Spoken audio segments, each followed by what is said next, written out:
আসসালামু আলাইকুম। আজকে খুব গরম ছিল, বিকেলবেলা একটু ছাদে আসলাম, দেখি একটু ঠান্ডা হাওয়া বাতাস লাগছে, ঠান্ডা লাগছে, ঠিক না? আজকে সারাদিন কি গরম ছিল না? দেখুন সবাই ছাদে আসছে, ছাদে এসে খেলতেছে। সারাদিন তো গরমের ভিতরে শুধু বাসায় বসে থাকে, ঘরের ভিতরে বসে থাকে, গরমে ছাদও আসতে পারে না, অনেক রৌদ্র। এই জন্য বিকালবেলা একটু আসছে ওরা খেলাধুলা করার জন্য। আরেকটা ছেলে আসছে, নাম হচ্ছে আলামিন। এদিকে আয়। ওর ফ্রেন্ড না থাকার কারণে ছেলেটা একা। আরিফ ওর ফ্রেন্ড, একসাথে মাদ্রাসায় পড়ে, তো না থাকার কারণে ও একা হয়ে গেছে, খেলাধুলা করতে পারে না একলা।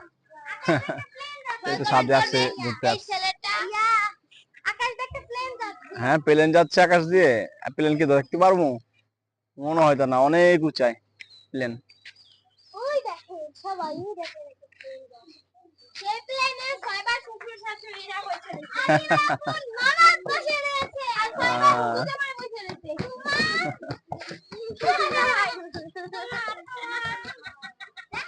ওরা খুব দুষ্টুমানি করতেছে, অনেক দুষ্ট।